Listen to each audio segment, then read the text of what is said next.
Hello guys, this is C Moti Jain. आज हम लोग डिस्कस करने जा रहे हैं बहुत ही हॉट एंड इंटरेस्टिंग टॉपिक को, जिसका नाम है हेलीकॉप्टर मनी। आपको बहुत ही डिटेल में और इजी लैंग्वेज में ये वीडियो देखने के बाद पूरा कंसेप्ट क्रिस्टल क्लियर हो जाएगा। गाइस, ये डायग्राम जो आप देख रहे हो, इट इज शोइंग किसी भी कंट्री में मनी फ्लो कैसे होता है। सेंट्रल बैंक कॉमर्शियल बैंक को लोन देगी और वो आगे प्राइवेट पार्टीज को या कॉमर्शियल एंटरप्राइजेस को लोन देंगे। प्राइवेट पार्टी में home loan, personal loan etcetera आ गया, और कॉमर्शियल एंटरप्राइजेस में OD, CC, business mortgage loan आ गया। बिजनेस एंटरप्राइजेस जो प्रॉफिट होगा वो इन्वेस्ट करेगी, एंड बैंक के पास जो सरप्लस होगा that surplus bank can deposit with RBI. ऐसे पूरा सर्कल में मनी का फ्लो होता है। आपने कभी सोचा है इनमें से अगर कोई रास्ता ब्लॉक हो जाए तो? फॉर एग्जाम्पल, प्राइवेट पार्टीज और बिजनेसमैन लोन नहीं ले रहे हैं या बैंक लोन देना बंद कर दे तो व्हाट विल हैपन।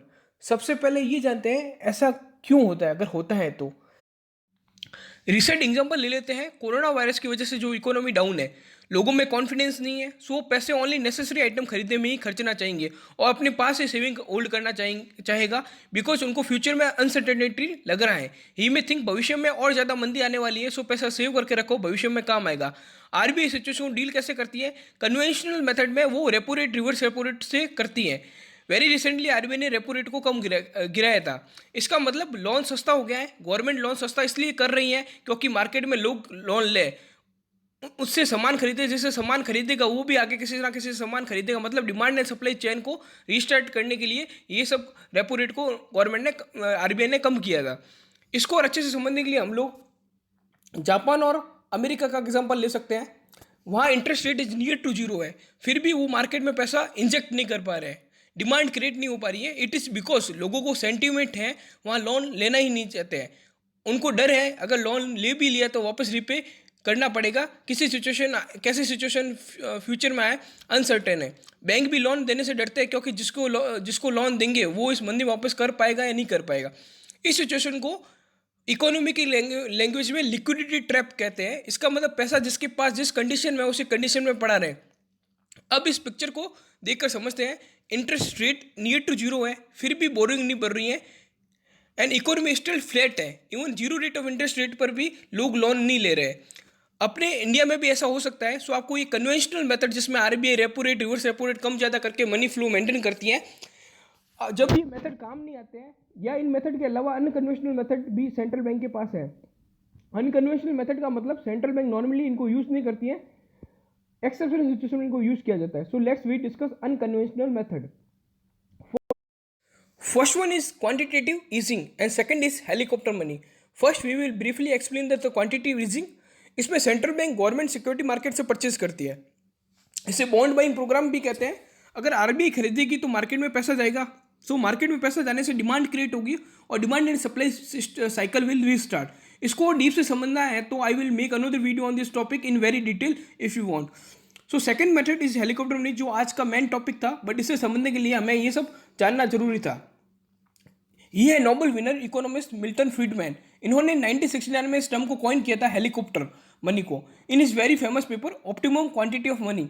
इस नाम से तो ये लग रहा है हेलीकॉप्टर आसमान से आकर हर घर पे पैसों रुपयों की बारिश करेगा। ऐसा है या नहीं, इसे पहले डेफिनेशन कवर कर लेते हैं। Helicopter money is a proposed unconventional monetary policy. आपको पता है, मैंने बोला हेलीकॉप्टर मनी और क्वांटिटेटिव ईजिंग दोनों अनकन्वेंशनल मॉनेटरी पॉलिसी है। ये कन्वेंशनल नहीं है, मतलब ये एक्सेप्शनल सिचुएशन में आरबीआई यूज करती है।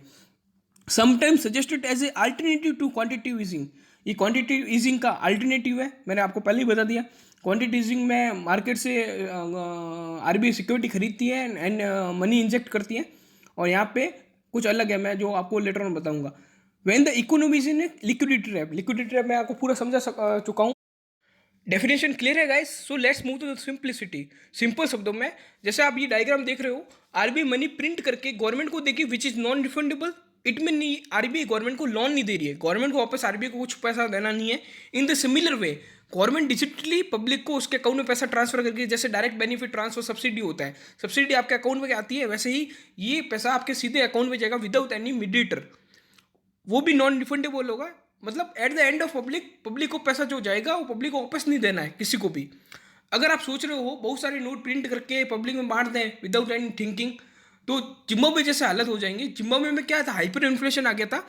अगर आपको जानना है नोट ज़्यादा छापने और सर्कुलेट करने से हाइपर इन्फ्लेशन कैसे आता है, तो मुझे एक नया वीडियो बनाना पड़ेगा। फिर भी आपको एक फ़ोटो के माध्यम से I will try to make you understand. ये जो आदमी है वो जिम्बाब्वे में घर से खाने के आइटम खरीदने जा रहा है, और वो भी इतने सारे करेंसी लेकर। आप समझ रहे हो, जिम्बाब्वे में नंबर ऑफ करेंसी इनके हाथ में बहुत ज़्यादा है, बट वैल्यू जो करेंसी की होती है ना वो बहुत कम थी, नेग्लिजिबल वैल्यू रह गई थी। सो अगर अपन विदाउट एनी थिंकिंग बहुत सारे नोट छाप के अगर लोगों को देंगे तो अपनी भी हालत ऐसे ही होने वाली है। Come back to guys, India में हेलीकॉप्टर मनी बहुत हॉट टॉपिक है। क्यों है? इसको केसी राव जी जो सीएम ऑफ तेलंगाना है, इन्होंने मोदी गवर्नमेंट को सजेशन दिया था कि इस जो कोरोना की वजह से जो इकोनॉमिक क्राइसिस आएंगे उसके लिए helicopter money can be a very good major.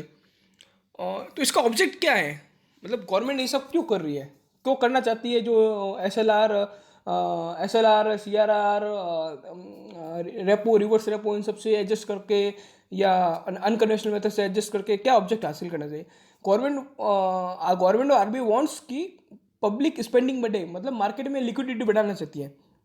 Helicopter money से जो पैसा पब्लिक के पास जाएगा वो लोन तो है नहीं, इसको रिप किसी को भी नहीं करना है। So government is thinking public बिना किसी इफ बट के ये पैसा खर्च करने करके मार्केट में डिमांड क्रिएट करेगी, and demand supply chain start होगी। जैसे आपकी जेब में 5,000 रुपये किसी ने डाले, तो आपको जो भी आइटम खरीदना हो आप 5,000 का आइटम खरीदोगे। गवर्नमेंट ये सोच रही है कि इससे मार्केट में डिमांड रेज होगी। ये सब एक्सपेक्टेड है, हम इसको अप्लाई करने से पहले 100% एक्यूरेसी से नहीं बता सकते एकदम ऐसा ही होगा जो गवर्नमेंट सोच रही है, because it depends upon sentiment of public. प्रोज तो आपने देख लिए होंगे, गवर्नमेंट इसके माध्यम से डिमांड क्रिएट करना चाहती है जिससे डिमांड एंड सप्लाई चेन वापस रीस्टार्ट हो जाए। कौन्स का मतलब इनके ड्रॉबैक्स अगर देखें तो फर्स्ट जो होता है हाइपर इन्फ्लेशन हो सकता है।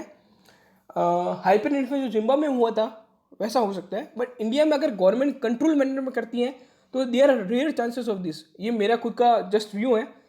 जिम्बाब्वे में क्योंकि अनकंट्रोल मैनर में हुआ था, अगर हम यहाँ पे पूरा एकदम सोच समझ कर कंट्रोल मैनर में करेंगे तो हाइपर इन्फ्लेशन की चांसेस बहुत कम है। Second, rapid depreciation of Indian rupees. Indian rupees की वैल्यू गिरेगी। जैसे जिम्बाब्वे में जो करेंसी थी उनकी वैल्यू बहुत ही गिर गई थी। नंबर ऑफ करेंसी जिस पिक आपने पिक भी देखा बहुत ज़्यादा थी, तो वैल्यू बहुत कम थी एक करेंसी की। और थर्ड, माइंडसेट जो सोचा है वो नहीं हो, मीन पब्लिक पैसा खर्च ही नहीं करके अपने पास ही होल्ड करके रख रहे हैं। जो आप 5,000 रुपये या 10,000 रुपये डालोगे अकाउंट में, अगर what ever be the amount, वो पैसा खर्च ही नहीं करे पब्लिक बोले गवर्नमेंट एक बार ही दे रही है तो इसको सेव करके रखो, आगे कैसे सिचुएशन आए। तो ये भी हो सकता है। गाइज इसके अलावा भी थोड़ा डिस्कस कर लेते हैं। एज यू नो, पैसे का भी नहीं आना भी जाना होता है। मतलब अगर गवर्नमेंट टैक्स में छूट देगी तो पब्लिक की जेब से पैसा जाएगा नहीं, मतलब वो जाएगा नहीं तो पैसा पब्लिक के पास पड़ा है तो ऑटोमेटिक लिक्विडिटी इंक्रीज हो जाएगी। पब्लिक वही पैसे से मार्केट में डिमांड क्रिएट करेगी और डिमांड एंड सप्लाई साइकिल जो होगी रिस्टार्ट होगी। इसके एग्जांपल है जीएसटी रेट को कट डाउन कर दो, जीएसटी का लेट फीस इंटरेस्ट पेनल्टी माफिया कम कर दो, इनकम टैक्स में रिलीफ दे दो। सेकंड है गवर्नमेंट अपनी स्पेंडिंग बढ़ाए, मतलब न्यू इंफ्रास्ट्रक्चर प्रोजेक्ट खोले जिससे बेरोजगार को रोजगार मिलेगा, रोजगार से मनी फ्लो होगा, एंड मनी फ्लो से वापस डिमांड एंड सप्लाई साइकिल है वो रिस्टार्ट होगा। गाइस आई होप आपके डाउट्स रिगार्डिंग दिस टॉपिक अच्छे से क्लियर हुए होंगे एंड आपको बहुत अच्छे से समझ में आया होगा। इंडिया में ऐसा होता है या नहीं ये फ्यूचर पे छोड़ देते हैं। Thanks guys, stay tune for next updates.